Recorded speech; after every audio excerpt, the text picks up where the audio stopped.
This is Wraith from Wraith Rain. I'm an author of serialized gay romance fiction.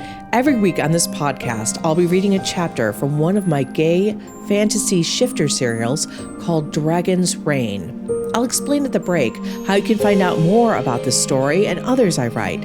So let's get to it. Chapter 74, Bomb Believer. Earlier, Valerius pushed past George to look on the video feeds. The snake shifter let out a, "Hey, who do you think you are?" But then Valerius swept back his hood from his head, and George gasped, "You, King Valerius." "You're quite observant. Let's see if you can do me." Kayla shook back her hood. But all George said was, "You're quite pretty." "Yes." Kayla tossed her hair back. "Yes, I am. But you don't know who I am." "You're, an actress or something?" George cocked his head to the side. "He doesn't get out much or watch TV or the internet," Stevie burst out. "That's Queen Kayla, you idiot. She's another dragon shifter, the aquamarine one called Lana." "Oh," George's eyes grew large, though Valerius was pretty sure that the snake shifter didn't know Lana and Kayla from any of the other dragon shifters. "That still doesn't explain what you two are doing in here." "They thought you were torturing me," Stevie cackled. "I was being rescued by dragons." George stuck a finger in Stevie's face, who pushed it away. "You are a reprobate who needs to get back to mopping." "All of you, quiet," Valerius growled. As they had bickered, he had been using the video equipment to focus in on the faith. His gaze flickered over the dozens of white-robed figures looking for what? Guilt on their faces? A bomb strapped to their bodies? Maybe a little bit of both? "What are you looking at?" George asked. "The faith." Valerius growled and spun around to the snake shifter. He pointed at the white-robed figures. "How did they get down here? Marban specifically knew that they were not to be allowed in." George's mouth opened and shut. Stevie answered for him. "It's impossible to keep them out." "What do you mean?" Kayla asked. "Even if you, keep the ones wearing white out, there are countless people who are members that aren't wearing the robes," Stevie pointed out. "There were probably people in security who were Faith and let them in." George gave an uncomfortable shrug. "Faith is above even Marban. You know how they look at swarm shifters. Self-hatred is a sad thing." Valerius gritted his teeth and went back to scanning the video feeds. Kayla came up beside him. She studied the video feeds with him, biting her lower lip as she too looked for some kind of evidence that one of these Faith members, or more, were up to no good. "Why are you worried about the Faith? I mean, other than the bad songs and stuff." Stevie shuddered at the memory of their songs. Valerius ignored the boy. Even if he had time, he had no inclination to scare a child about the Faith. Maybe they were wrong and the Faith wasn't behind the bombings, or maybe only some of them were. He doubted a boy like Stevie would keep his mouth shut, and it would cause a panic. "We'll never get there from here," Kayla remarked as she took in one of the cameras and panned it over the now much more packed area around the stairs than even when they had made their way over, not without causing a commotion. "And we do not want that," Valerius murmured. Valerius panned one of the cameras to the news crews that were clustered around the stairs, as that gave them the best view of everything happening to prove his point. It wouldn't just be the people in the below who would see him and Kayla attacking the Faith, but people all over the world. There was a hiss and spitting sound before Marban's voice came over the radio. "Attention, security, you are to stop the Faith and turn them back from the below. Do you hear me? Stop the Faith. Be aware that they may have explosives." George and Stevie looked at Valerius and Kayla with open mouths. "Explosives?" Stevie squeaked. "Is the Faith behind the bombings?" "We need to get to them, fast. How can we do this?" Valerius demanded to know. "There are back passageways. We can take you," George said as he stood up stiff-legged from his rolling chair. He looked a bit in shock. Was he a member of the Faith? Like Stevie had said, anyone could be a believer. They didn't have to wear white and sing bad songs. This was a mistake, Valerius thought, creating any sort of planned event where thousands of people would gather. "Take us now," Valerius said. "I'll come too. I know the way better than George," Stevie offered, just as eager to be in on the action as to leave his mopping duties. "No, you will not, child," Kayla said as she thrust the mop handle back into the boy's hands. Aw, man, come on. I can get you there faster, Stevie whined and began to pout. You stay here and monitor the radio, Stevie, George told the boy, which immediately had Stevie brightening. And you radio me any shortcuts that you know. Yeah, awesome, I can do that. The boy grabbed George's chair and scooted over to the desk where he put on the headset. Oh, people are having problems getting over there, George. Yeah, I bet, Stevie, George answered grimly. George went to a cabinet and grabbed a gun from inside of it. He slipped it into the back of his pants. He then stuck a Bluetooth device in his right ear. He didn't head towards the door back into the market area of the below, but instead went to a bank of shelves. He reached between two books, and the shelf slid to the side, revealing a stone staircase that led up into the bare rock. Keep us in the loop, Stevie, George called back over his shoulder. Will do. The boy made a salute with 2 fingers. Valerius wasn't sure if he felt comforted by having a child as their backup, but it was as it was. He took the stairs 2 at a time after George with Kayla on his heels. The staircase was so narrow that he had to almost turn sideways at times to get through. It was lit only by yellow utility lamps that cast a dirty, ugly light over the stone. The air smelled of mold and garbage rotting in corners. Ugh! What has died in here? Kayla hissed from behind him. She was used to salt-tinged breezes and the clean scent of coconut. That was not the case here. George had led them to a T intersection. Valerius' sense of direction told him that the stairs should be to their right, but George was hesitating.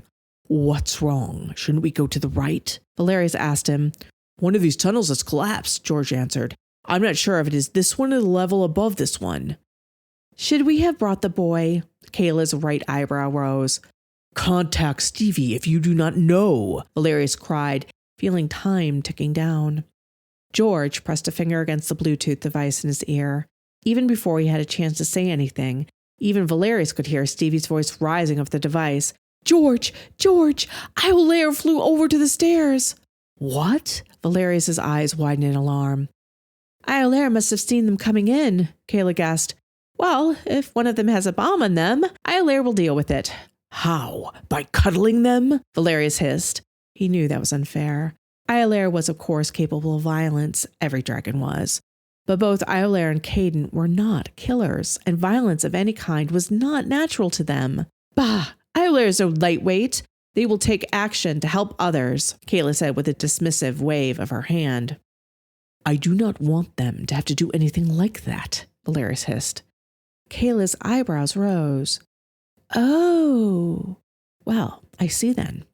He wondered what she did see. He leaned in towards George menacingly. Find out which way, George. George gave a jerky nod and cut off Stevie's excited, panicked patter. Stevie, chill. King Valerius needs to know if it's level 4A or 4B that's blocked. Oh, yeah, it's like both, dude. Didn't you know that? Stevie asked. Where have you been that you... Stevie! George hissed with a scared glance at Valerius. How do I get them to the stairs? Easy. You take stairwell 7I to passage 1Z, and then Stevie rattled off more stairwells and passageways. Valerius listened to them carefully, even as adrenaline poured into his system. Raziel was now completely awake and shifting uneasily. Its claws dug into the earth of its lair. It wanted to get to the white dragon. Iolaire is brave. It will take care of Caden, Raziel assured him. They are good-hearted, Raziel, Valerius responded. I do not want them to have to kill. Raziel's eyes burned redly. It said nothing, but he knew it was intent on the same thing. He also caught a whiff of Raziel's former attitude towards humans, and even other shifters, which was that they would be better off at a mountaintop with just them, Caden, and Iolaire. Sometimes I feel the same, Raziel, Valerius admitted. Okay, I know which way to go, George told them. You best, Valerius growled. This way. George moved more like a frightened rabbit than a snake shifter as he headed left instead of right and up another set of stairs. Every moment, being crushed beneath the mountain in those stinking, twisting tunnels, had Valerius' skin twitching. Raziel was pressed against the inside of his chest as if it would break through at any moment. That would be a disaster, and both of them knew it. But the dragon within him was almost on top, and his eyes burned with crimson fire, which he realized when George happened to glance back at him and jump 3 feet straight up into the air. George ran faster after that, which suited Valerius just fine. Stevie must have called George again because George put a finger to the Bluetooth and asked, Stevie, what is it? There was a long pause and then, Seriously? Iolaire is sniffing the faith? No, you must be misunderstanding what they're doing. But Valerius suddenly knew that Stevie was right. Iolaire was sniffing the faith. They were smelling for bombs. Very clever, Caden, he thought. His thoughts, though, did not reach the young man or the white dragon spirit. They were too far away, and maybe they were both too tense to connect. I hope you are enjoying Dragon's Reign so far.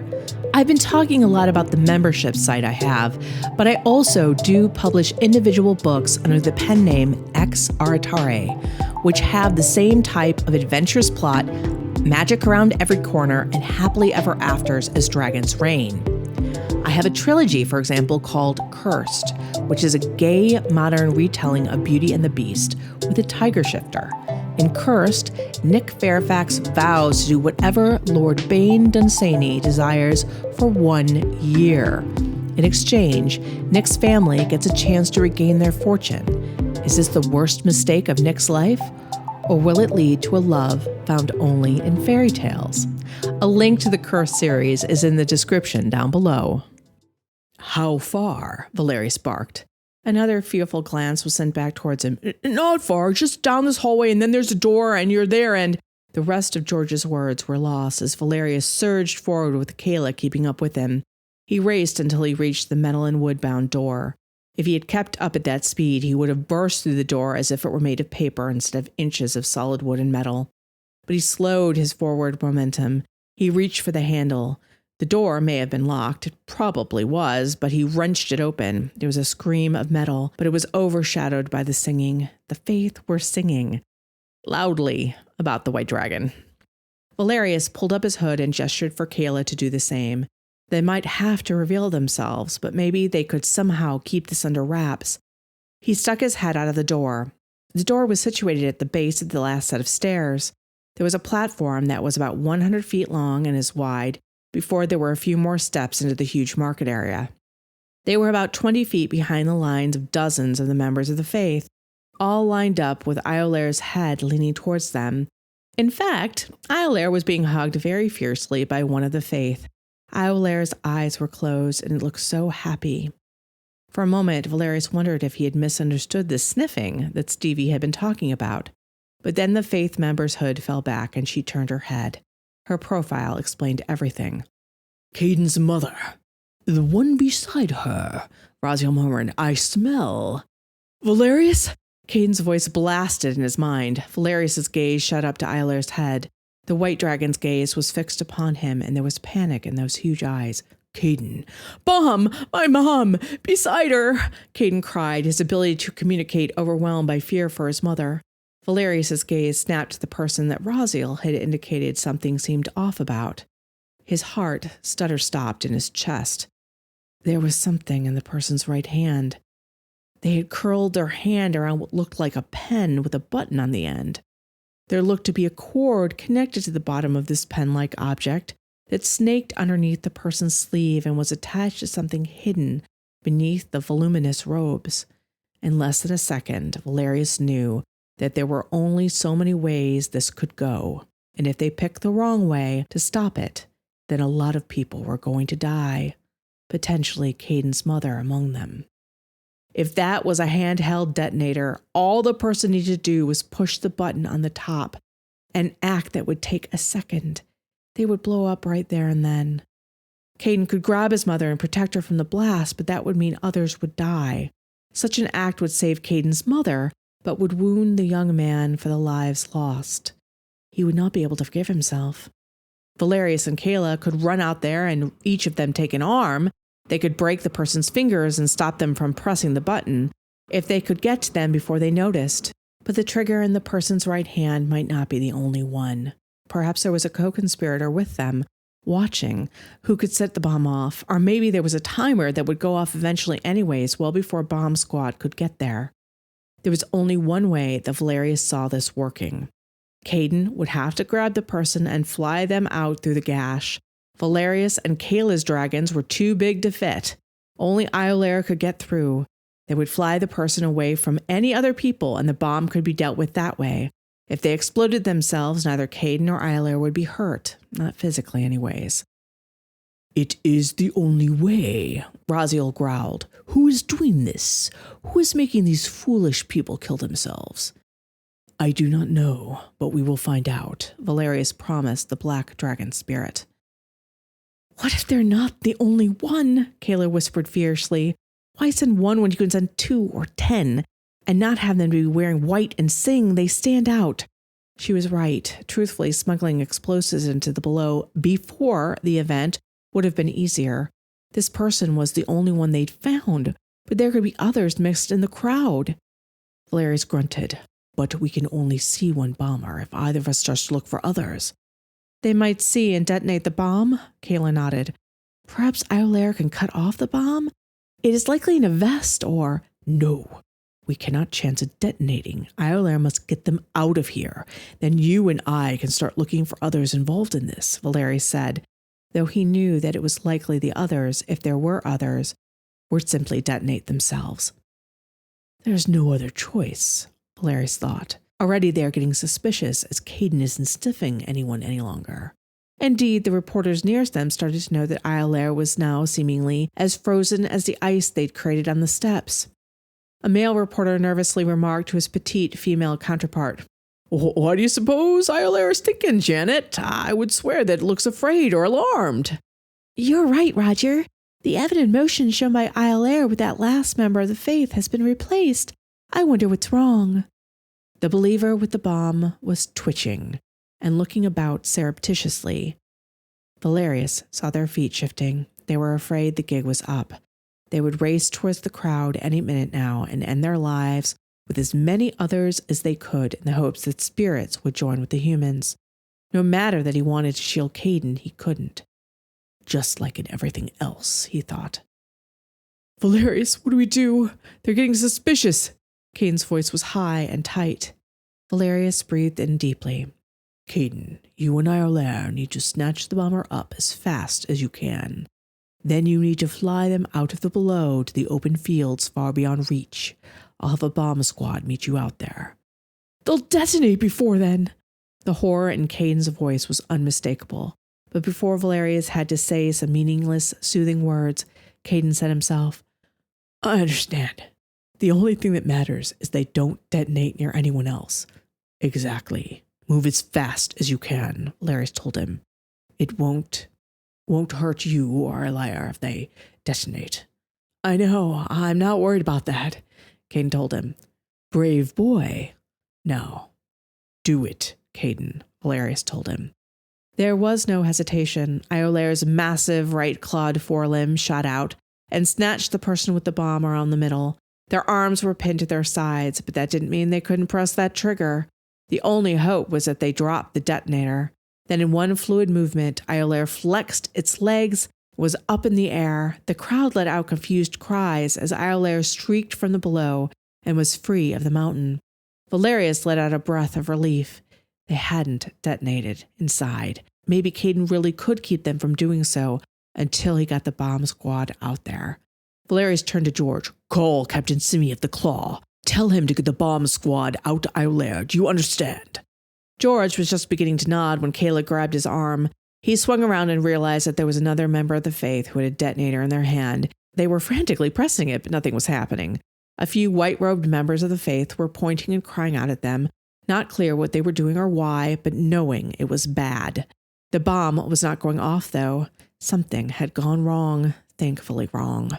Valerius did not think. He moved. He dove towards the figure in white that was still frantically trying to kill themselves and any others that they could take with them. Or maybe they thought that, like Caden, they would be chosen to bond with the spirit. He would never let that happen. Valerius grabbed the figure and then turned with him tight against his body as he leaped into the air and shifted. There were screams from the crowd. He saw people trying to scatter as Raziel appeared above them. The member of the faith was in his right clawed hand, still frantically pressing the detonator. He crushed them to his chest and covered them with both of his powerful forelimbs. He got in one pump of his powerful wings before he felt the bomb go off and the person become splatter in his claws. Blood and particles of flesh, bone, and organs rain down on the crowd below. I hope you enjoyed this week's chapter. Just a reminder that if you join Wraith Rain as a member, the membership is 15 to 20 episodes ahead of the free podcast. If you'd like to join and listen to all those extra podcasts, not to mention getting access to the other stories and manga on Wraith Rain, a link is down below.